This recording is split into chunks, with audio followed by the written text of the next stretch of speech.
Baik, Assalamualaikum warahmatullahi wabarakatuh. Sebelumnya, yang kami hormati Ibu Amalina selaku dosen pengampu mata kuliah Psikologi Perkembangan dan Teori Belajar. Pada kali ini, perkenalkan kami dari kelompok 3 yang beranggotakan saya, Khairatul Af'alia, kemudian teman saya yaitu Muhammad Zidan Al-Zaki. Pada kali ini, kami akan mempresentasikan hasil dari makalah kami yang berjudul tentang aspek-aspek perkembangan di mana dalam hari ini yaitu perkembangan fisik, kognitif, bahasa, emosi. Baik, langsung saja, tidak lama-lama. Untuk yang pertama yaitu aspek perkembangan fisik. Nah, aspek perkembangan fisik adalah suatu hal yang sering kita kenal juga dengan istilah perkembangan biologi atau biological growth, yang mana sebagai salah satu perkembangan yang meliputi perubahan baik pada eh, perubahan anggota tubuh, yang mana terkait dengan pertumbuhan otak, hormon, dan lain sebagainya. Kemudian perubahan dalam berbagai cara individu untuk menggunakan tubuhnya. Nah, eh, perkembangan hal tersebut itu berkaitan dengan perkembangan keterampilan motorik dan seksual, serta perubahan dalam kemampuan fisik, eh, yang mana berkaitan juga dengan fungsi jantung, penglihatan, pendengaran, dan masih banyak lagi. Oke, next. Nah, karakter perkembangan fisik ini nantinya terbagi beberapa tahapan. Yang pertama itu ada tahapan yang kita kenal dengan pada masa kanak-kanak, di mana usia 0 sampai 50 tahun. Pada masa ini ditandai dengan mereka yang mulai mampu untuk melakukan berbagai macam gerakan dasar, misalnya seperti berjingkrak, melempar, kemudian menangkap atau melakukan tindakan-tindakan dasar lainnya yang dilakukan pada saat kecil. Pada intinya, perkembangan pada tahap kanak-kanak ini ditandai dengan koordinasi gerak dan keseimbangan yang baik untuk merespon berbagai hal yang ada di sekitarnya. Lalu yang kedua itu ada tahapan masa anak usia 5 sampai 8 tahun. Pada perkembangan ini eh, anak memiliki reaksi cenderung lebih lambat dibandingkan dengan usia balita. Namun masih ada perkembangan, misalnya pada koordinasi mata yang berkembang dengan baik dan responsif terhadap lingkungan sekitar. Kemudian selanjutnya ada masa usia 8 sampai 9 tahun pada anak. Nah, eh, pada masa ini itu anak sudah mulai mengalami perkembangan, mulai dari perkembangan daya tahan tubuh yang sudah mulai stabil, kemudian eh, misalnya seperti anak laki-laki yang perkembangannya itu sudah mampu untuk melakukan aktivitas-aktivitas kontak fisik secara langsung dengan baik lawan jenis maupun sesama jenis. Kemudian selanjutnya ada perkembangan fisik anak pada usia 10 hingga 11 tahun. Nah, pada usia ini itu anak laki-laki misalnya nih, itu cenderung memiliki kekuatan yang lebih kuat daripada anak perempuan karena perkembangan eh, emosionalnya, perkembangan kematangan akan perkembangan fisiknya itu jauh lebih baik daripada anak perempuan pada usia tenggang 10 hingga 11 tahun. Lalu yang selanjutnya itu ada perkembangan fisik pada masa remaja, di mana pada masa ini itu mulai terlihat adanya perkembangan-perkembangan baik dari biologisnya maupun perkembangan dari eh, hal-hal motoriknya. Nah, misalnya pada perkembangan adanya perkembangan kekuatan, ketahanan, organisasi seksual. Nah, selain itu juga pada perkembangan masa remaja ini ditandai dengan eh, perkembangan emosional yang mana eh, antara dua lawan jenis itu saling memiliki keterkaitan satu sama lain. Nah, yang terakhir itu perkembangan fisik pada masa remaja, di mana pada masa ini sangatlah bervariasi yang mana laki-laki cenderung lebih baik pada kemampuan fisiknya dan gerakannya lebih terampil. Nah, pada masa dewasa ini bisa kita katakan sebagai masa pencapaian titik maksimal, yang mana pertumbuhan fisik sudah tidak mengalami perkembangan yang cukup signifikan daripada karakter-karakter sebelumnya. Oke, next. Nah, adanya perkembangan fisik tentunya tidak terlepas dari faktor penyebabnya. Nah, faktor penyebab atau faktor yang menjadikan fisik mengalami perkembangan diantaranya itu yang pertama ada faktor keluarga. Nah, faktor keluarga ini biasanya berkaitan dengan keturunan dan lingkungan itu sendiri. Yang kedua ada faktor gizi. Misalnya, seorang anak ketika mendapatkan gizi yang cukup dan baik, maka perkembangan fisiknya juga jauh akan lebih baik daripada seseorang yang memiliki gizi yang kurang. Kemudian yang ketiga ada gangguan emosional, yang keempat status sosial ekonomi. Seperti hanya yang sudah saya jelaskan pada bagian gizi.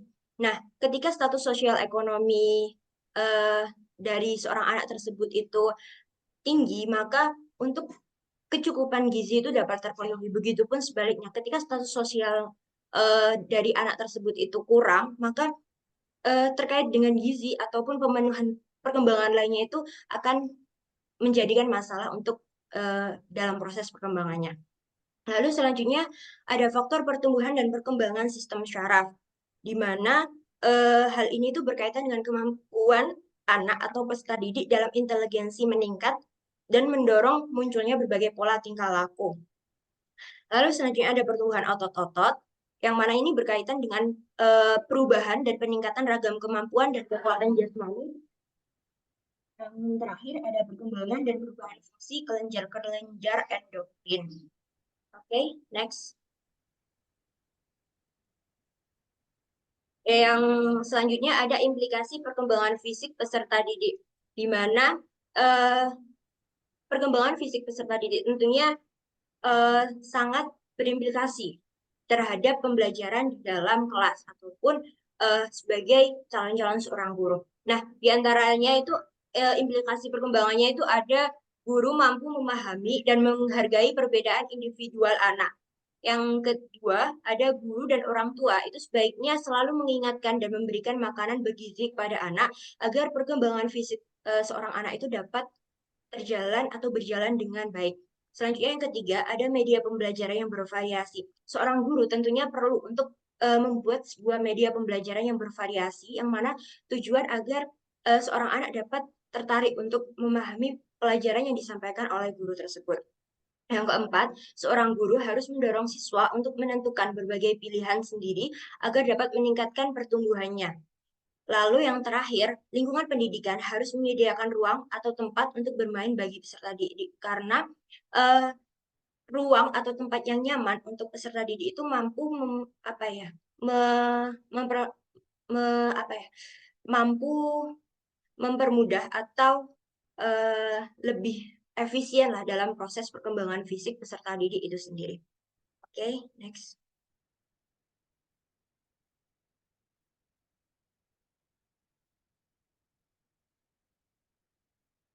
Next.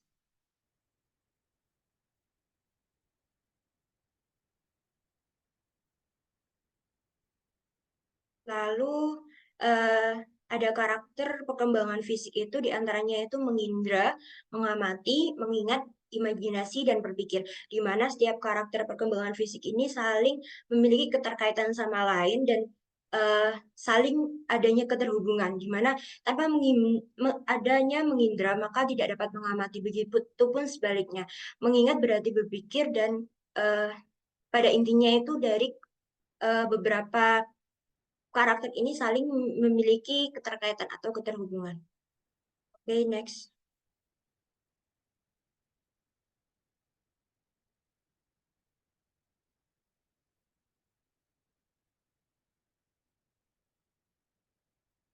Nah, yang selanjutnya itu ada perkembangan kognitif, di mana perkembangan kognitif adalah salah satu aspek yang mana itu proses untuk berkembangnya dalam tahap untuk menuju kesempurnaan.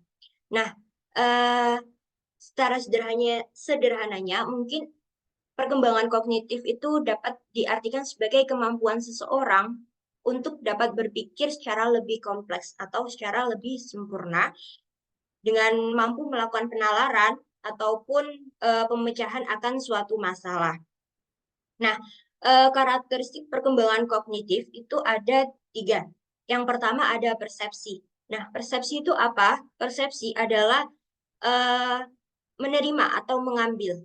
Nah, secara lebih luasnya, persepsi adalah proses kognitif yang kompleks dalam menghasilkan sebuah gambaran yang unik terkait dengan realitas yang sangat berbeda dengan kenyataan sesungguhnya. Nah, eh, pada persepsi sendiri itu meliputi hal yang rumit dan melibatkan 3 komponen, di antaranya itu ada seleksi, penyusunan, dan penafsiran. Yang selanjutnya itu ada memori atau mengingat.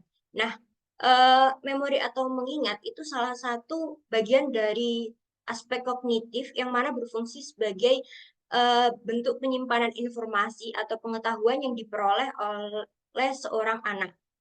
Lalu eh, pada memori atau mengingat ini nantinya itu akan terbagi lagi menjadi beberapa bagian. Di antaranya itu ada memori sensoris. Memori sensoris itu berhubungan dengan komponen pada sistem indrawi untuk melihat, mendengar, merasakan dan mencium di yang atau yang mungkin sering kita sebut sebagai reseptor.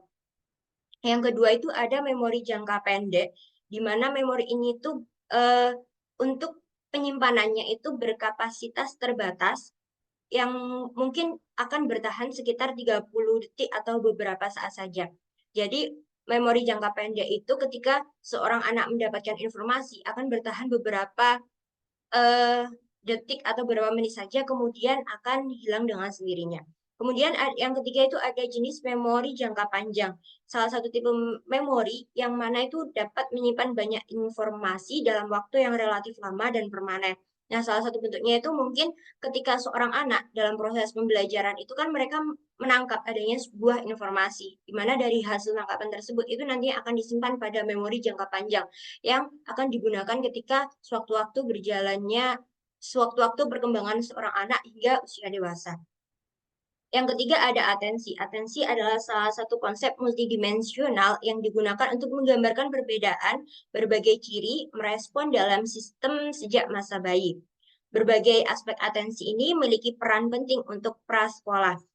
Eh, Anak prasekolah sangat berpengaruh eh, untuk diberikan sebuah atensi. Atensi itu sederhananya itu sebagai bentuk perhatian kepada seorang anak. Nah, faktor dari adanya atensi itu diantaranya ada dua, yaitu faktor internal dan faktor eksternal.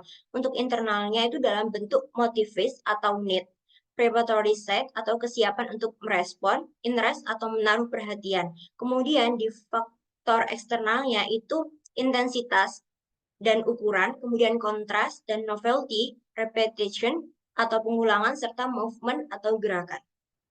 Oke, next. Selanjutnya ada faktor perkembangan kognitif pada seorang anak itu yang pertama itu ada faktor hereditas. Faktor hereditas itu kalau kita mengartikan itu faktor keturunan yang mana itu ketika manusia lahir sudah membawa potensi tertentu yang tidak dapat dipengaruhi oleh lingkungan. Nah, pendukung dari adanya pendapat tersebut itu dari teori filsuf Schopenhauer. Yang selanjutnya itu ada faktor lingkungan. Faktor lingkungan itu di mana diartikan sebagai manusia itu dilahirkan dalam keadaan suci yang masih bersih. Nah, adanya pandangan bahwa hal empirisme atau lingkungan itu sangat berdampak pada perkembangan kognitif pada seorang anak. Kemudian yang ketiga ada faktor kematangan. Nah, faktor kematangan ini bermakna setiap bentuk telah mencapai kesanggupan untuk menjalankan berbagai fungsi masing-masing. Jadi, ketika misalnya dalam organ otak sudah mengalami kematangan untuk menerima informasi yang jauh lebih kompleks, maka itu dapat mempermudah jalannya perkembangan kognitif pada seorang anak. Kemudian yang keempat ada faktor pembukaan. Nah, faktor pembukaan ini mempengaruhi perkembangan inteligensia. Kemudian ada faktor minat dan bakat yang seperti halnya yang kita ketahui, faktor minat dan bakat ini sangat mendukung adanya perkembangan kognitif di mana ketika seorang anak berminat atau berbakat dalam hal-hal tertentu itu dapat mendukung adanya perkembangan kognitif itu sendiri. Yang terakhir itu ada faktor kebebasan. Oke, next. Oke, mungkin selanjutnya terkait dengan aspek perkembangan bahasa akan dilanjutkan oleh rekan saya. Baik, di sini saya akan lanjutkan tentang aspek perkembangan bahasa. Yang perlu kita ketahui yaitu bahasa merupakan alat komunikasi yang gunakan manusia untuk saling terhubung satu sama lain. Dalam bahasa sendiri, banyak sekali unsur-unsur perkembangan yang dapat kita ambil, yaitu ungkapan pikiran dan perasaan yang jelas. Karena dalam bahasa, masyarakat dapat memahami kebutuhan mereka dengan baik. Tanpa bahasa, manusia tidak berdaya dan tidak mampu mengobrol dengan orang lain. Faktor-faktor perkembangan bahasa yaitu ada kosakata. Kosakata yaitu banyaknya kata yang dimiliki anak dalam otaknya untuk menjadikan suatu kalimat. Yang kedua yaitu ada sintaksis. Yang selanjutnya semantik, fonem, fonologi, dan morfologi. Aspek-aspek tersebut merupakan aspek penting dalam perkembangan bahasa yang dimiliki anak. Dan aspek bahasa akan selalu berkembang dengan seiring berjalannya waktu, entah mau melalui lingkungan atau kemampuan yang dimiliki dari keturunannya.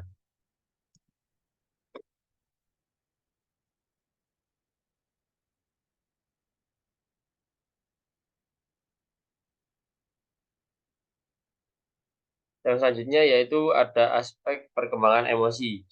Emosi adalah perasaan jiwa yang meliputi perasaan bahagia, duka, cinta, atau suka.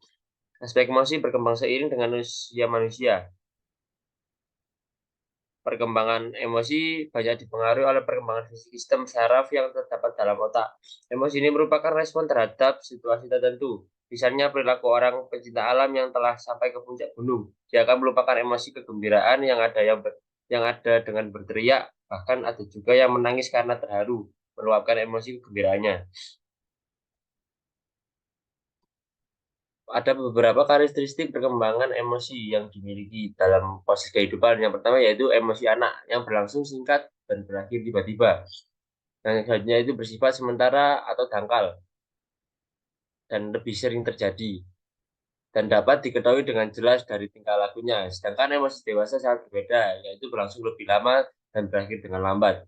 Lebih mendalam dan lama, jarang terjadi serta sulit diketahui karena lebih pandai menyembunyikannya. Mungkin itu saja yang bisa kami sampaikan pada presentasi pada siang hari ini. Mungkin ada salah dan lebihnya, saya kembalikan ke moderator. Assalamualaikum warahmatullahi wabarakatuh.